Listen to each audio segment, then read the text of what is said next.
Good morning. Okay, നമ്മൾ കഴിഞ്ഞ ക്ലാസ്സിൽ എവിടെ വരെയാണ് എല്ലാം പറഞ്ഞത് ഞങ്ങൾ ഓർക്കുന്നുണ്ടോ? മോഡ്യൂൾ 1 മൊത്തം പറഞ്ഞു. ഓക്കെ, മോഡ്യൂൾ 2, 3, 4, 5 എല്ലാം ഞാൻ ഈ പ്രാവശ്യം പറയും എന്നാണ് പറഞ്ഞത്. ഓക്കെ, മാക്സിമം നമുക്ക് ശ്രമിക്കാം തീർക്കാൻ.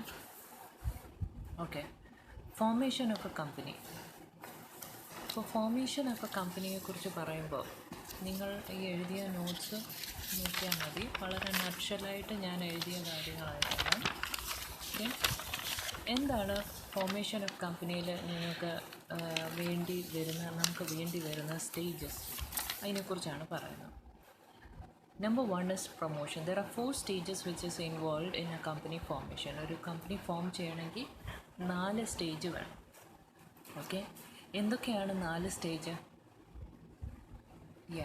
One is promotion, the second one is registration അല്ലെങ്കിൽ of incorporation, then then number 3 is raising of capital, number 4 is commencement of business. Okay, എന്താണ് പ്രൊമോഷൻ എന്ന് വെച്ചാൽ ഒരു കമ്പനി സ്റ്റാർട്ടപ്പ് ചെയ്യുന്നതിന് മുന്നേ നമുക്കൊരു ഐഡിയ ഉണ്ട് മനസ്സിൽ. We have A concept idea and we are trying to make that idea into a future business opportunity.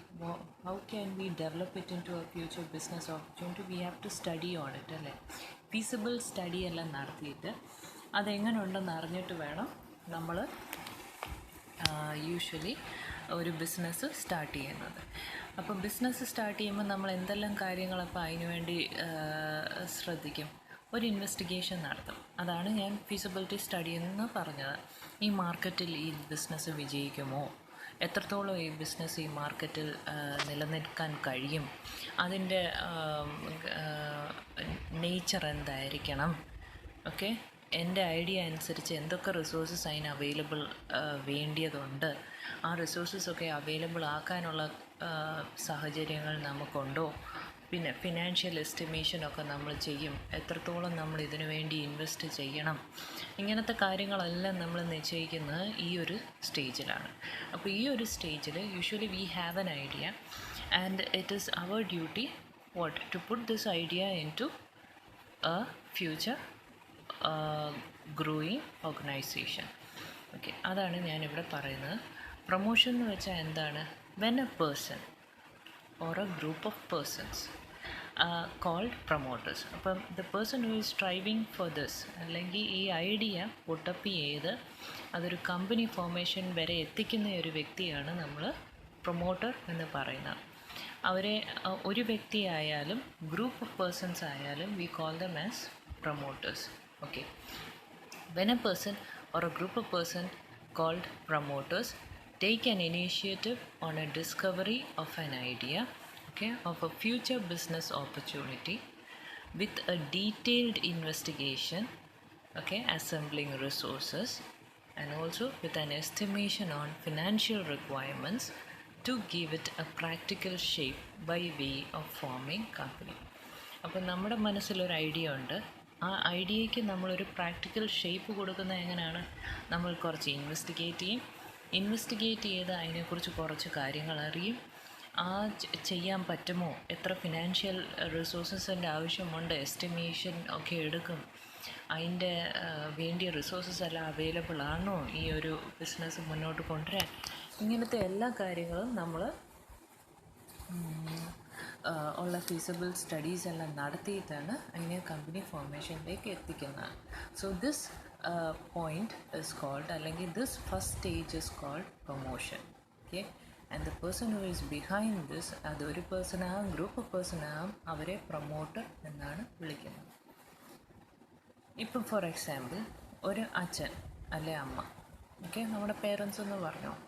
ആ പേരൻസ് ഒരു കുട്ടിയെ നോക്കുമ്പോൾ നമ്മൾ അവർക്ക് പേരൻസിന് ആർക്കെങ്കിലും രൂപ കൊടുക്കണോ കുട്ടികളെ നോക്കാൻ? ഒബ്വിയസ്ലി വേണ്ട. ഓക്കെ, നമ്മൾ രൂപ മേടിച്ചിട്ടല്ല നമ്മുടെ പിള്ളേരെ നോക്കുന്നത്, അല്ലെങ്കിൽ നിങ്ങളുടെ അച്ഛനും അമ്മയും വേറൊരാൾ രൂപ തന്നിട്ടല്ല കുഞ്ഞുങ്ങളെ നോക്കുന്നത്. അപ്പോൾ എന്തുകൊണ്ടാണ് അങ്ങനൊരു ഇതുള്ളത്?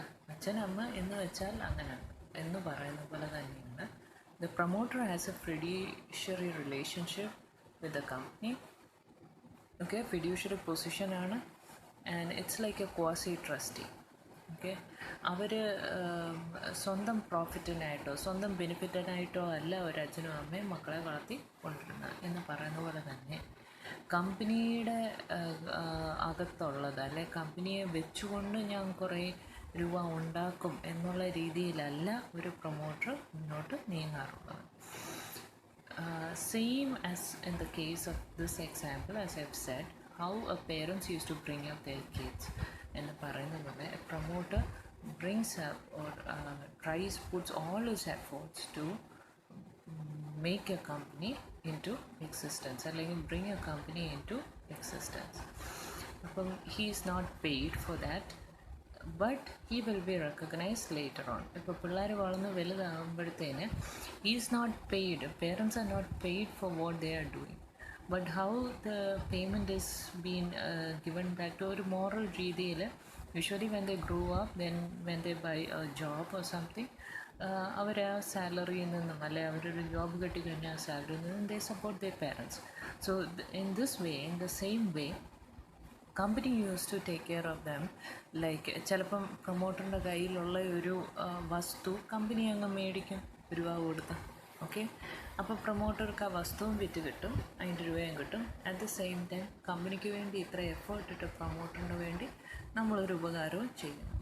ഓക്കെ, എന്നും പറയാം. അതല്ല, പ്രൊമോട്ടറിൻ്റെ അടുത്ത് ഇത്രയൊക്കെ ജോലി ചെയ്ത പ്രൊമോട്ടറിന് ഞാൻ ഇത്രയും വളർന്ന് വലുതായി എന്നാൽ ഈ രൂപ ഇരിക്കട്ടെ എന്ന് പറഞ്ഞ് ഞാൻ കൊടുക്കുന്ന പോലെ കമ്പനിക്ക് വേണമെങ്കിൽ ഷെയർസോ അതിൻ്റെ ഡിബെഞ്ചേഴ്സോ വല്ലതും പ്രൊമോട്ടർക്ക് കൊടുക്കാം.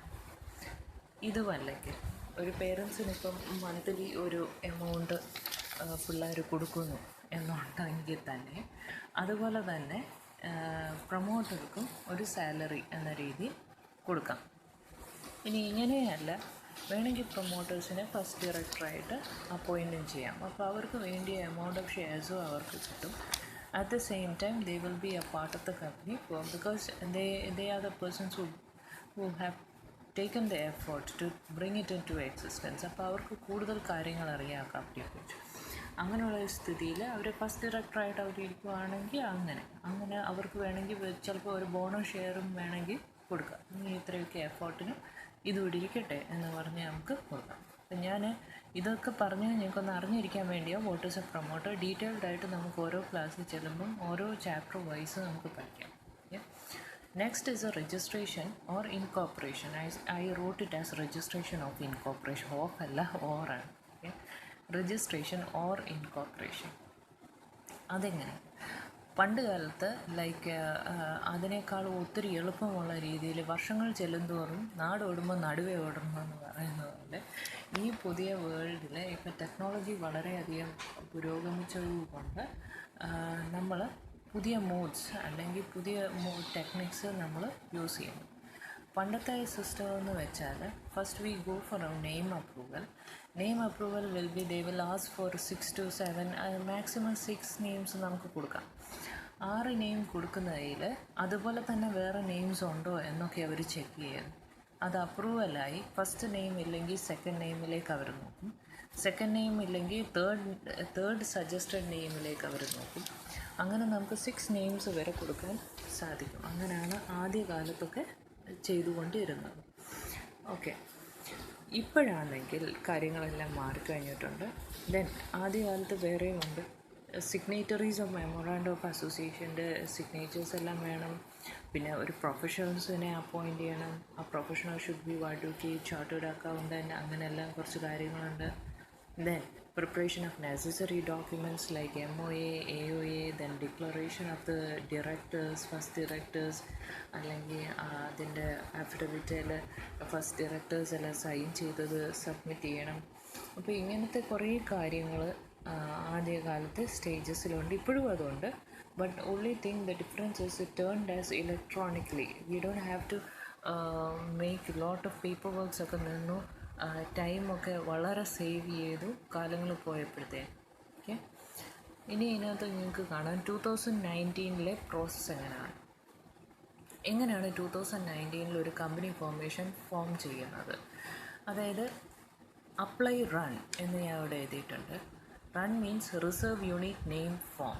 ഓക്കെ, അപ്പോൾ നമ്മൾ MCA എന്ന് പറയുന്ന വെബ്സൈറ്റിൽ കയറുന്നു, മിനിസ്ട്രി ഓഫ് കോർപ്പറേറ്റ് അഫയേഴ്സ്. ഇതൊന്നും നിങ്ങളുടെ സിലബസിലില്ല, ഞാൻ നിങ്ങൾക്ക് അറിയാൻ വേണ്ടി പറഞ്ഞു തരുന്നതേ ഉള്ളൂ. 2013 ആക്ടിന് ശേഷമാണ് ഇങ്ങനെയുള്ള ഓൺലൈൻ രീതിയിലുള്ള 2013 ആക്ടിനെ കുറിച്ച് ഇതിനകത്ത് നമ്മുടെ ഇതിൽ പറയുന്നുണ്ട്. അപ്പം ആ ആക്ടിന് വന്നതിന് ശേഷമാണ് ഇതുപോലെ MCA തന്നെ ഓൺലൈൻ രീതിയിൽ നമുക്ക് ഇൻകോർപ്പറേറ്റ് ചെയ്യാനുള്ള എല്ലാ വിധമുള്ള സൗകര്യങ്ങളും തന്നിട്ടുള്ളത്. ഓക്കെ, 2019 പ്രോസസ്സ് എങ്ങനെയാണെന്ന് വെച്ചാൽ, V apply for run means reserve A unique name, okay, form എന്നാണ് അതിന് പറയുന്നത്, റൺ ഫോം എന്ന് പറഞ്ഞു. അതിന് ശേഷം ഒരു സെക്കൻഡ് സ്റ്റെപ്പാണ് നമ്മൾ ഡിജിറ്റൽ സിഗ്നേച്ചർ എടുക്കാൻ ശ്രമിക്കുക. അതിന് സ്പൈസ് INC 32 എന്നാണ് പറയുന്നത്. 32ൻ്റെ ഫോമിലാണ് നമ്മളത് DSC എടുക്കുന്നത്. ഓക്കെ, ഈ സ്പൈസ് എന്ന് പറഞ്ഞാൽ simplified proforma for incorporating company electronically നമ്മൾ എങ്ങനെ ഇൻകോർപ്പറേറ്റ് ചെയ്യാൻ കഴിയും, അതിനാണ് സ്പൈസ് എന്നുള്ള ഈ ഫോം, സ്പൈസ് ഫോം എന്ന് പറഞ്ഞാൽ അതാണ്. ഓക്കെ, അപ്പോൾ സ്പൈസ് ഫോമിൽ DSC ഡിജിറ്റൽ സിഗ്നേച്ചറിന് വേണ്ടി നമ്മൾ DIR 3 എന്നൊക്കെ നമ്മൾ പറയുമായിരുന്നു. ഓക്കെ, DIN നമ്പറും ഒക്കെ ഇതിൽ കൂടെ തന്നെയാണ് നമ്മൾ എടുക്കുന്നത്. ഓൺലൈന് സബ്മിറ്റ് ചെയ്യുക നമ്മൾ ഡോക്യുമെൻറ്റ്സ് എല്ലാം. Okay, online submission of documents to the ministry of corporate affairs requires digital signature. The purpose of the signature is to authenticate the document sign ചെയ്യാതെ ഈ സിഗ്നേച്ചർ വെച്ച് കഴിഞ്ഞാൽ it is the same effect as we have signed it like by hand. Okay, it's the same effect. Digital signature നും മറ്റേനും same effect ആണ്. They will supply these digital signatures to us with a token, like ഒരു ഡോഗിൾ കാണുമായിരിക്കും. അത് fix ചെയ്ത് കഴിഞ്ഞായിരിക്കും നമുക്ക് ഈ digital signatures use ചെയ്യാൻ സാധിക്കുക. ഓക്കെ, ഇങ്ങനത്തെ DSC എന്നുള്ള ഈ ആപ്ലിക്കേഷനൊക്കെ കഴിഞ്ഞാൽ ഒബ്റ്റെയിൻ ചെയ്ത് കഴിഞ്ഞാൽ the next step is drafting of MOA and AOA. Okay, MOA എന്ന് പറയുന്നത് സ്പൈസ് INC 33 എന്ന് പറയുന്ന ഫോമാണ്. സ്പൈസ് INC 32 എന്ന് പറയുന്നത്, 33 എന്ന് പറയുന്ന AOAയും 32 എന്ന് പറയുന്നത് ഡ്രാഫ്റ്റിംഗ് ഓഫ് MOAയുമാണ്. ഓക്കെ, ഈ രണ്ട് കാര്യങ്ങളും 33 എന്ന് പറയുന്ന MOAയും 34 എന്ന് പറയുന്നതാണ് AOA, that is articles of association and memorandum of association. ഈ രണ്ട് കാര്യങ്ങളും നമ്മൾ ഡ്രാഫ്റ്റ് ചെയ്ത് അത് അപ്ലോഡ് ചെയ്യുന്നു. അതിന് ശേഷമുള്ളതാണ് 49A അനുസരിച്ച് പാനും 49B അനുസരിച്ച് ടാനും നമ്മൾ ചെയ്യുന്നത്. അതും സ്പൈസ് INC 32 അനുസരിച്ച് ഉള്ള കാര്യങ്ങളാണ് ഇതെല്ലാം. ഓക്കെ, ഇനി അജൈൽ പ്രോ എന്ന് പറയുന്നതാണ് ഇപ്പോഴത്തെ ഒരു സിസ്റ്റം. അജൈലിൻ്റെ INC 35 എന്ന് പറയുന്ന ഫോമിനകത്ത് GST രജിസ്ട്രേഷനും കാര്യങ്ങളും എല്ലാം 2019 കൊണ്ടുവന്നു. അങ്ങനെ GST ആപ്ലിക്കബിൾ ആവുന്ന ചില ബിസിനസ് എൻറ്റിറ്റീസ് ആണെങ്കിൽ അവർ ആ കാര്യങ്ങളൊക്കെ കൂടെ ഫില്ല് ചെയ്യുക, എന്നാലേ പ്രോസസ്സ് കംപ്ലീറ്റ് ആക്കാൻ സാധിക്കുകയുള്ളൂ. Once process is completed only then the certificate of incorporation will be received. Okay.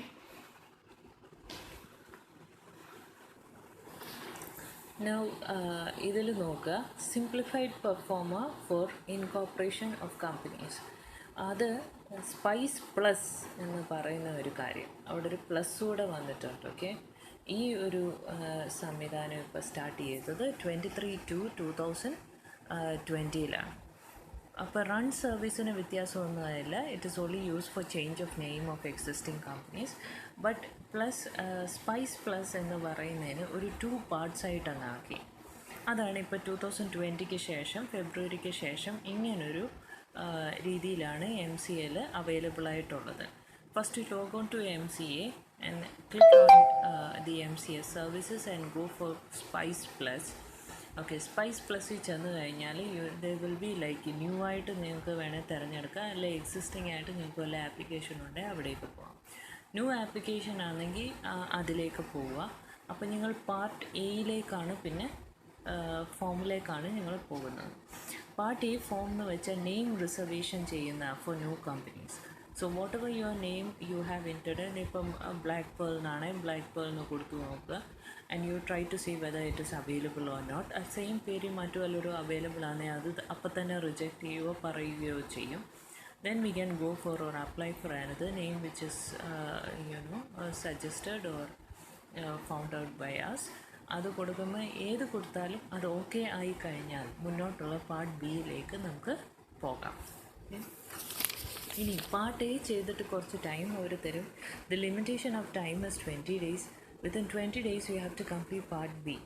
What is part B actually? It contains a bunch of services on അതിനകത്ത്. One is incorporation, then DIN allotment is there, that is during the uploading level and everything. DIN thing have to be added in DIN allotment. Then issue of PAN, issue of TAN, then EPFO registration, ESIC registration, opening a bank account. അതാണ് അഗൈൽ pro എന്ന് ഞാൻ പറഞ്ഞത്. അഗൈൽ pro എന്ന് പറയുന്ന ഒരു part ബിയിൽ തന്നെയുള്ള ഒരു സ്റ്റെപ്പാണ്. അതിലേക്ക് പ്രവേശിച്ചു കഴിഞ്ഞാൽ we have to open a bank account, okay, in the name of the company. Then next is allotment of GST. If we are such a company that we used to put some GST also into the bill എന്നുണ്ടെന്നുണ്ടെങ്കിൽ ചില എല്ലാ activity of കമ്പനീസിനും ഇല്ല, ചില കമ്പനീസിൻ്റെ ആക്ടിവിറ്റീസിൽ GST include ചെയ്യും. അങ്ങനെയുള്ള കമ്പനിയാണെങ്കിൽ ആ GSTക്കുള്ള ആ ഫോമും allotment ഫോമും ചെയ്യാം. ഇനി അജൈൽ പ്രോയ്ക്കകത്ത് എന്താണ് പറയുന്നത്? Application for goods and services, identification numbers, employees state insurance corporation, employees provident fund organisation registration. ഇത്രയും കാര്യങ്ങളാണ് ESIC എന്ന് ഞാൻ പറയുന്നത് എംപ്ലോയീസ് സ്റ്റേറ്റ് ഇൻഷുറൻസ് കോർപ്പറേഷനാണ്. Then EPFO means employees provident fund organisation registration. ഇനി പ്രൊവിഡൻറ്റ് ഫണ്ട്, എൻ്റെ കമ്പനിയിലുള്ള എംപ്ലോയീസിന് വേണ്ടിയുള്ള പ്രൊവിഡൻറ്റ് ഫണ്ട് PF എന്ന രീതിയിൽ ഞാൻ കുറച്ച് പിടിച്ചു വയ്ക്കുകയും അവർക്ക് ലാസ്റ്റ് കാലയളവിൽ അത് കൊടുക്കാനുമാണ് എൻ്റെ തീരുമാനം എന്നുണ്ടെങ്കിൽ തന്നെ അജൈൽ പ്രോയിൽ മാൻഡേറ്ററി ആയിട്ട് ഈ മാതിരിയുള്ള ഫോംസ് എല്ലാം ചെയ്യണം. അപ്പോൾ എനിക്ക് പറയാൻ പറ്റത്തില്ല എൻ്റെ കമ്പനി അത് ഫോളോ ചെയ്യുന്നില്ല, എനിക്ക് PFൻ്റെ പരിപാടിയൊന്നുമില്ല, മന്ത്ലി ഞാൻ ഇത്രയും കൊടുക്കും, ഇറ്റ്സ് ഡൺ എന്ന് പറയാതെ it's A mandatory requirement that we should go through those pages, okay, EPFO and ESIC registration. Now opening a bank account for the company, it's the same thing and it's shown in Agile Pro, okay. Allotment of GST അവിടെ തന്നെ. അപ്പോൾ ഇത്രയും കാര്യങ്ങളാണ് part എയും part ബിയും. once a part B has been completed, the certificate of incorporation will be issued to you. അപ്പം നമ്മൾ അത്രയും കാര്യങ്ങളെല്ലാം പറഞ്ഞു കഴിഞ്ഞു. Okay, now let's come to the documents. What are the important documents which is required for the incorporation of a company? See here, I have drawn some circles. Okay, actually സർക്കിളാണ് എല്ലാവരും വരയ്ക്കാറുള്ളത്. ഞാൻ ഒന്ന് സ്ക്വയർ ആക്കി ഒരു വ്യത്യസ്തതയ്ക്ക്. അപ്പോൾ ആ വ്യത്യസ്തത എന്ന് വെച്ചാൽ AOA കണ്ടോ നടുക്ക് നിൽക്കുന്നത്? AOA എന്ന് വെച്ചാൽ ആർട്ടിക്കിൾസ് ഓഫ് അസോസിയേഷൻ. ഓക്കെ, ഞാൻ എൻ്റെ വീട്ടിൽ നിൽക്കുന്നു, എൻ്റെ വീട്ടിൽ കുറച്ച് റൂളുണ്ട്. 6 മണിക്ക് ശേഷം പുറത്ത് പോകാൻ പാടില്ല, അല്ലെങ്കിൽ താമസിച്ച് വീട്ടിൽ വന്ന് കയറണ്ട, ഇങ്ങനെ കുറച്ച് റൂൾസ് എൻ്റെ അകത്തുണ്ടെന്ന് വെച്ചോ. This is what you call as A internal rules and regulations of family എന്ന് പറയുന്നത്. ഒരു കമ്പനിക്ക് കുറച്ച് ഇൻറ്റേർണൽ റൂൾസ് ആൻഡ് റെഗുലേഷൻസ് ഉണ്ട്, and that is what you call as articles of association. Articles of association എന്ന് പറയുന്ന ബുക്ക് അങ്ങോട്ട് തുറന്നു നോക്കിയാൽ കമ്പനിക്കകത്ത് നമുക്ക് എന്തൊക്കെ ചെയ്യാം എന്നുള്ളതാണ് അത് പഠിക്കുന്നത്. അപ്പോൾ അതിൻ്റെ ഷോർട്ട് ഫോമായിട്ടാണ് നമ്മൾ AOA എന്ന് എഴുതുന്നത്. These documents are very important for the company and it must be uploaded during the incorporation time. അപ്പോൾ അപ്ലോഡ് ചെയ്ത് ഇതിനകത്ത് കാണിക്കേണ്ടതായിട്ടുണ്ട്. ഇനി AOAയ്ക്കകത്ത് എന്തെല്ലാം കാര്യങ്ങൾ പറയും?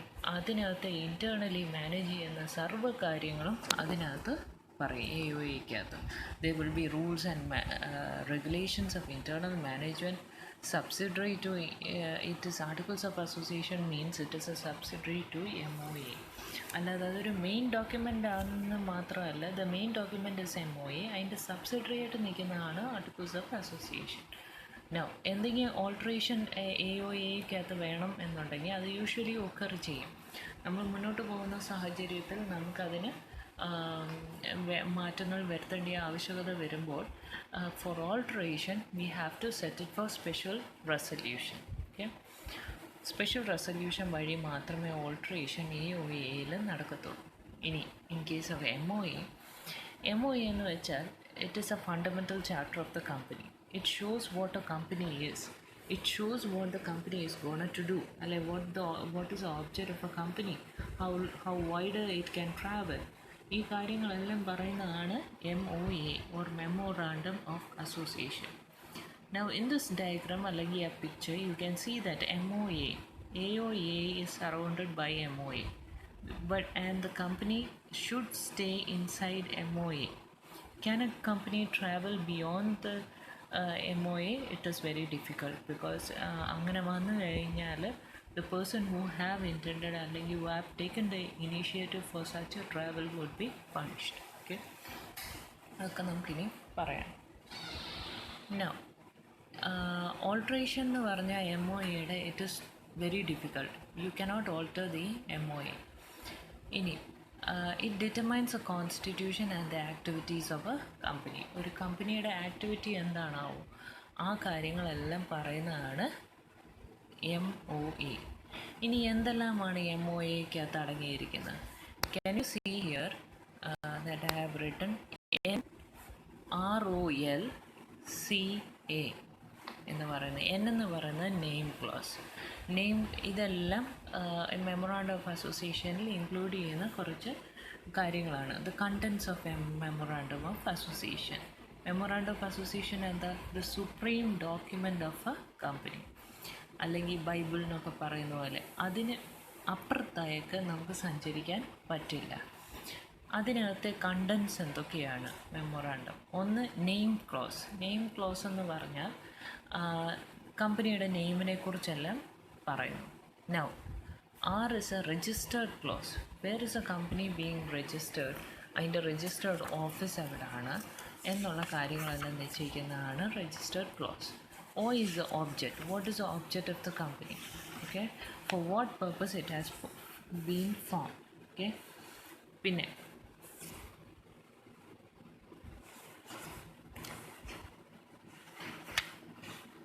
then it is a liability clause. Liability clause, it shows how many members are there, like members in the share capital. And then if a company is not having a share capital, it would be limited by guarantee or limited by shares. It speaks about all the related liability clauses. Okay, now next is capital. Capital എന്ന് പറയുമ്പോൾ capital close എന്ന് വെച്ചാൽ എത്ര authorised share capital എന്ന കാര്യവും എത്ര നമ്മൾ reserve ആയി എന്ന് പറയുന്ന കാര്യവും, പിന്നെ ഇപ്പോൾ ഓൾറെഡി ഒരു ഷെയർ ക്യാപിറ്റൽ ഉണ്ടെങ്കിൽ അതിനെ കൺസോളിഡേറ്റ് ചെയ്യുകയോ അല്ലെങ്കിൽ അതിനെ ഡിവൈഡ് ചെയ്യുകയോ ചെയ്യുക, അല്ലെങ്കിൽ ഫുള്ളി പെയ്ഡപ്പ് ഷെയർസ് എന്നും പറഞ്ഞ് കുറേ ഉണ്ടെങ്കിൽ അതിനെ സ്റ്റോക്കിലേക്ക് കൺവേർട്ട് ചെയ്യുക. പിന്നെ എക്സിസ്റ്റിംഗ് ഷെയർസിനെ നമുക്ക് മുറിച്ച് ചെറുതാക്കി ആയിട്ട് ആക്കുക, അല്ലെങ്കിൽ ഷെയർസ് ചിലതൊക്കെ അങ്ങ് ക്യാൻസൽ ചെയ്യുക. ഇങ്ങനത്തെ പല കാര്യങ്ങളിൽ എന്താണ് അതിനൊക്കെ ചെയ്യേണ്ടതും അതിൻ്റെ പ്രൊസീജിയേഴ്സ് എന്താണെന്നും അതൊക്കെ കമ്പനി അനുവദിക്കുന്നുണ്ടോ എന്നുള്ള കാര്യങ്ങളെല്ലാം ക്യാപിറ്റൽ ക്ലോസ് എന്ന ക്ലോസിലാണ് അതിനെക്കുറിച്ച് പറയുന്നത്. Now the last one is association liability. Okay, association liability എന്ന് വെച്ചാൽ എന്താ? Those who have agreed to subscribe to the memorandum must signify their willingness and form a company. Okay, at least 7 persons are required to sign the memorandum in case of public company, at least 2 in case of private company. അപ്പോൾ പിന്നെ ഇതൊന്നും ബാധകമല്ലാത്ത ഒരു കമ്പനിയാണ്, that is called a 1-person company. Okay, then ഇനിയും നമുക്ക് എന്താ പറയുന്നത്, ഓൾട്ടറേഷനോ മെമ്മോറാണ്ടമോ അസോസിയേഷനോ ഒന്നും ഇനിയും പഠിക്കേണ്ടതായിട്ടില്ല. ബട്ട് ഇനി ഇതിനകത്ത് ഞാൻ ഒരു കാര്യം എഴുതിയിട്ടുണ്ട്. Vote special resolution. 100 ആൾക്കാരുണ്ടെങ്കിൽ 75 പേരും വോട്ട് ചെയ്യുന്ന കാര്യത്തിൽ 75% of the people have votes have been cast എന്നുണ്ടെങ്കിൽ that is if that is needed, that is called special resolution. അപ്പോൾ സ്പെഷ്യൽ റെസൊല്യൂഷൻ എന്താ പറയുക, അതിൻ്റെ ആവശ്യകത വരുന്ന ഏതൊക്കെ കാര്യങ്ങളിലാണ്? ഇപ്പോൾ memorandum of association, you cannot go beyond memorandum of association എന്ന് ഞാൻ പറഞ്ഞു കഴിഞ്ഞു. അഥവാ അങ്ങനെ പോയിട്ടുണ്ടെങ്കിൽ അത് അൾട്രാ വൈറസ് എന്നാണ് അതിന് പറയുന്നത്. ഓക്കെ, ഇങ്ങനെ അൾട്രാ വൈറസ് ആയിട്ട് സംഭവിച്ചു കഴിഞ്ഞാൽ you will be held liable. Okay, ഇനി അപ്പോൾ സ്പെഷ്യൽ റെസൊല്യൂഷൻ എന്ന് പറഞ്ഞാൽ എന്തെങ്കിലും ഓൾട്രേഷൻ കൊണ്ടുവരിക മെമ്മോറാണ്ടം ഓഫ് അസോസിയേഷനിൽ, അല്ലെങ്കിൽ കമ്പനിയുടെ ഒരു ഒബ്ജക്റ്റ് ഉണ്ടെങ്കിൽ അതിൽ ചെറിയ ചേഞ്ചസ് വരുത്തുകയാണെങ്കിൽ, അല്ലെങ്കിൽ രജിസ്റ്റേർഡ് ഓഫീസ് എൻ്റെ എറണാകുളത്തായിരുന്നു, ഞാൻ എല്ലാം കെട്ടിപ്പറക്കി നാളെ തിരുവനന്തപുരത്ത് പോവുക, എൻ്റെ രജിസ്റ്റേർഡ് ഓഫീസ് നാളെ മുതൽ തിരുവനന്തപുരത്തായെന്ന് എനിക്ക് പറയാൻ പറ്റത്തില്ല. I can say that only if a special resolution is being held, and in the special resolution majority of the people should vote for what what they have intended for. അങ്ങനെ 100 employees ഉണ്ടെന്നുണ്ടെങ്കിൽ 75 എംപ്ലോയീസിൻ്റെ ഇതും കൂടെ കിട്ടിക്കഴിഞ്ഞാൽ ആ പറയുന്ന ആ ഒരു ഇത് യാഥാർത്ഥ്യമാണ്. ഓക്കെ, എല്ലാം പോകും. 75% ഓഫ് ദ വോട്ട് കാസ്റ്റ് ചെയ്ത് കഴിഞ്ഞാൽ by share holders in favour of it, an order will be passed. What do you mean by this is called special resolution? ഇത് സ്പെഷ്യലാണ്. What do you mean by ordinary? Ordinary are passed by simple majority of votes. അപ്പം ഒരു meeting ഞാൻ വിളിച്ചു, അവിടെ എല്ലാ ആൾക്കാരും quorum തികഞ്ഞില്ല, അതുകൊണ്ട് ഞാൻ എല്ലാവരെയും പറഞ്ഞു വിട്ടു. നെക്സ്റ്റ് ഓർഡിനറി റെസൊല്യൂഷനാണ് പറയുന്നതെങ്കിൽ it is pass by simple majority ആണെങ്കിൽ ബൈ ഷോ ഓഫ് ഹാൻഡ്സ് ആയിരിക്കും ചിലപ്പോൾ. ഷോ ഓഫ് ഹാൻഡ്സും പറയാം, പോളും പറയാം. ഓക്കെ, പോളും വെക്കാം. How many people who are present there in the same day same ടൈമിൽ നെക്സ്റ്റ് വീക്കിലും വെച്ചിട്ട്, ഇപ്പോൾ ഈ ഞായറാഴ്ച വെച്ചു 11 മണിക്ക്, ആരും വന്നില്ല, സെയിം പ്ലേസ് സെയിം ടൈം വെച്ചുകൊണ്ട് നെക്സ്റ്റ് സൺഡേയിൽ ഞാനിത് വെക്കുന്നു എന്നുണ്ടെങ്കിൽ നെക്സ്റ്റ് സൺഡേയിൽ എല്ലാവരും കഴിഞ്ഞ പ്രാവശ്യം വന്നതിൻ്റെ പാതി ആൾക്കാർ പോലും ഈ പ്രാവശ്യം വന്നില്ലെങ്കിൽ തന്നെയും അവിടെ ഒരു ഓർഡിനറി റെസൊല്യൂഷൻ്റെ ആവശ്യമേ ഉള്ളെങ്കിൽ ഓർഡിനറി റെസൊല്യൂഷൻ്റെ രീതിയിൽ എടുത്തിട്ട് പാസ്സാക്കിയിട്ട് by the majority of votes കണക്കിലെടുത്തിട്ട് by show of hands or by poll, whatever mode the company has been taken, it can be passed. Okay, what are the things which is needed in ordinary റെസൊല്യൂഷൻ്റെ ആവശ്യമുണ്ടോ എന്ന് പറയുന്നതിന് കുറച്ച് കാര്യങ്ങളുണ്ട്. എന്തൊക്കെയാണ് ordinary റെസൊല്യൂഷൻ്റെ അടിയിൽ വരുന്നത്? ഇപ്പോൾ ആർട്ടിക്കിൾസിനകത്ത് ചെറിയ ഓൾട്രേഷൻ വരുത്തണമെന്നുണ്ടെങ്കിൽ ഒരു ഓർഡിനറി റെസൊല്യൂഷൻ്റെ ആവശ്യകതയേ ഉള്ളൂ. ഇങ്ങനെ കുറേ കാര്യങ്ങളുണ്ട്. വലിയ കാര്യങ്ങളല്ലാത്ത ഇൻറ്റേർണൽ റൂൾസ് ആൻഡ് മാനേജ്മെൻറ്റ്സിനെ കുറിച്ച് കുറച്ച് കാര്യങ്ങൾ എല്ലാം നോക്കുമ്പോൾ നമ്മൾ ഓർഡിനറി റെസൊല്യൂഷൻ്റെ ആവശ്യകതയേ ഉള്ളൂ. അങ്ങനെയല്ല വലിയ കാര്യങ്ങൾ എന്ന് പറയുന്നത് MOA ഓൾട്ടർ ചെയ്യാൻ, അല്ലെങ്കിൽ ഒബ്ജക്റ്റ് ക്ലോസിന് വല്ലതും വ്യത്യാസം വരുത്താൻ, അല്ലെങ്കിൽ രജിസ്റ്റേർഡ് ഓഫീസ് മാറിപ്പോവുകയാണെങ്കിൽ, നമ്മൾ ഷെയർസ് ബൈബാക്ക് ചെയ്യുമ്പോൾ, ഇഷ്യൂ ഓഫ് ഷെയർസ് ചെയ്യുമ്പോൾ, അല്ലെങ്കിൽ വൈൻഡിങ് അപ്പിൻ്റെ കാലത്താണെങ്കിൽ ഇതിനെല്ലാം സ്പെഷ്യൽ റെസൊല്യൂഷൻ്റെ ആവശ്യകത ഉണ്ട്.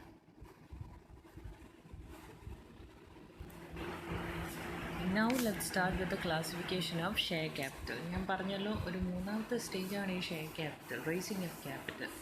ഏത് രീതിയിൽ ഇപ്പം അതും കുറേ കാര്യങ്ങളുണ്ട്, ഡീപ്പായിട്ട് അതിനകത്ത് പോകുന്നില്ല. ഞാൻ പറഞ്ഞ ബ്രിഡ്ജ് കോഴ്സ് അനുസരിച്ച് ഇത്രയും കാര്യങ്ങൾ മാത്രം പഠിച്ചാൽ മതി. ഓക്കെ, ഇപ്പോൾ okay, now classification of share capital എങ്ങനെയാണ്?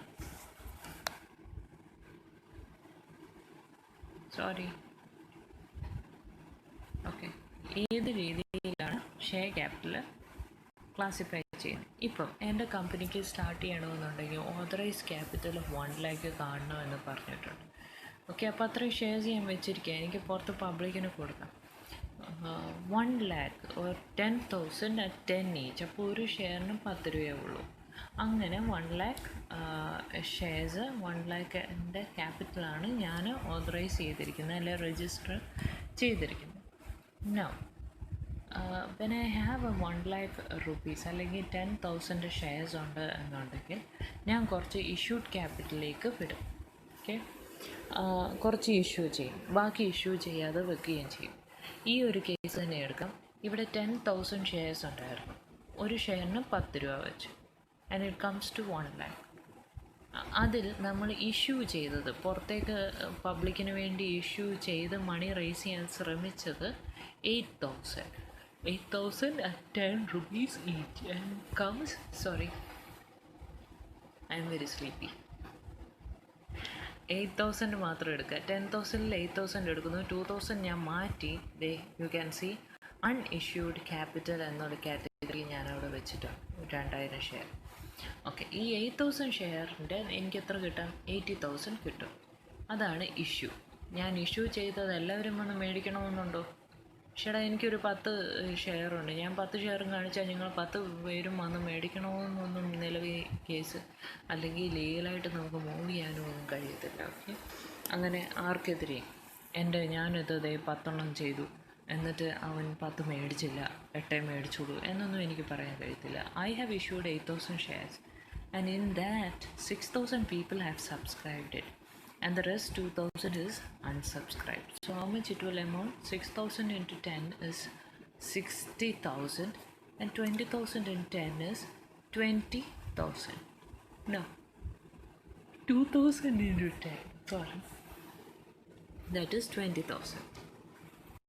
Now ഇനി സബ്സ്ക്രൈബ് ചെയ്ത കുറച്ച് ഷെയർസ് ഉണ്ടല്ലോ, ഈ 6,000 രൂപയുടെ ഷെയർസ്, അതിനെ ചിലതേ കോൾ ഫോർ ചെയ്യത്തുള്ളൂ. Okay, called up capital, uncalled capital and reserve capital. 6,000 രൂപ ഷെയർ 10 രൂപ വെച്ചാണ് ഞാൻ എഴുതിയിരിക്കുന്നത്, മേടിച്ചിട്ട്.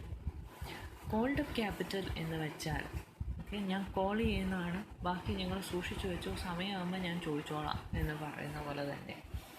ഈ 6,000-ൽ ഞാൻ 5 രൂപ, നിങ്ങളിപ്പോൾ എടുക്കാൻ 10 രൂപ കാണത്തില്ല എന്നുണ്ടെങ്കിൽ 5 രൂപ വെച്ച് തന്നാൽ മതി. 6,000 into 5, that is called 30,000. Then uncalled, sorry I am yawning, I am very sleepy. Uncalled capital എന്നും പറഞ്ഞുണ്ട്. അത് നമ്മൾ 5 രൂപയുടെ ഒരു ഷെയറിന് 5 രൂപ വെച്ചേ നമ്മൾ മേടിച്ചോളൂ. ബാക്കി എത്ര? 5 കിടപ്പുണ്ട്. 5-ൽ 4 നമ്മൾ വിളിക്കാത്തതെന്ന് പറയുന്നു. ഓക്കെ, റിസർവ് എന്ന് പറഞ്ഞാൽ പക്ഷെ ഒരാൾക്ക് അത് റിസർവ് ചെയ്ത് വെച്ചിട്ടുമുണ്ട്. That 6,000 into 1. നൗ ഇപ്പം ഞങ്ങൾക്ക് കോൾഡ് അപ്പം മനസ്സിലായി കാണും, ഇപ്പം ഞങ്ങൾക്ക് അൺകോൾഡും മനസ്സിലായി കാണും, റിസർവ് ക്യാപിറ്റൽ എന്താണെന്നും മനസ്സിലായി കാണും. What is A reserve capital used for? In times of emergency the people ഓടി ചെന്ന് ഖജനാവ് പൊട്ടിക്കുന്നു എന്ന് പറഞ്ഞ പോലെയാണ് ഈ റിസർവ് ക്യാപിറ്റൽ. അതിനകത്ത് തന്നെ കുറച്ച് രൂപയുണ്ട് and we would try to collect it. Now called up capital അത്രയാണെങ്കിലും ഓക്കെ, സബ്സ്ക്രൈബ് ചെയ്ത് കഴിഞ്ഞ് വരൂ ഇഷ്ടമുള്ളവർ വന്ന് എടുക്കൂ എന്ന് പറഞ്ഞ് പുറത്ത് വെച്ചപ്പോൾ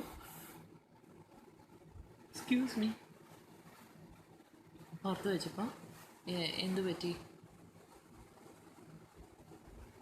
okay sorry, called up capital എന്ന് പറയുമ്പോഴത്തേന് 6,000 at 5 each ഈ കേസിൽ. അപ്പോൾ 30,000 ആയി. എനിക്ക് 30,000 കോൾഡ് അപ്പ് ചെയ്ത് കിട്ടി. അൺകോൾഡ് ഈ 6,000 ഞാൻ വിളിച്ചതേ ഇല്ലാത്ത ആൾക്കാണ് ഇനി 24,000 ആൾക്കാരുള്ളത്. ഞാൻ ഈ കൂട്ടത്തിൽ തന്നെ റിസർവ് ക്യാപിറ്റൽ എന്ന് വെച്ച് ഇൻ ടൈംസ് ഓഫ് എമർജൻസി അതും വെച്ചിട്ടുണ്ട്. That is for 1 each. ഓരോ ഷെയറിൻ്റെയും 1 രൂപ വെച്ച് ഈ പെൻഷയുടെ ബൊമ്മയ്ക്കകത്ത് ഇടുന്നുണ്ട്. ഓക്കെ, ഇനി കോൾഡ് അപ്പ് ക്യാപിറ്റൽ ഇത്ര രൂപ എനിക്ക് തന്നിരിക്കണം എന്ന് ഞാൻ പറയുമ്പോൾ that is called up capital. Okay, in that paid up എങ്ങനെ ആയിരിക്കും എന്നാണ് ചോദ്യം. അപ്പം പെയ്ഡപ്പ് എന്ന് പറഞ്ഞാൽ 5,000. ഓക്കെ, 5,000 into 5 each എന്ന് വെച്ചാൽ 25,000. അപ്പോൾ അതും കഴിഞ്ഞു. Then call in arrear is 5 rupees he didn't give back. So what he have to do, 1,000 into 5 each. That will come to 5,000. Now prospectus എന്താണ്? Prospectus is something which is issued by companies for inviting of shares and shows the soundness of the venture.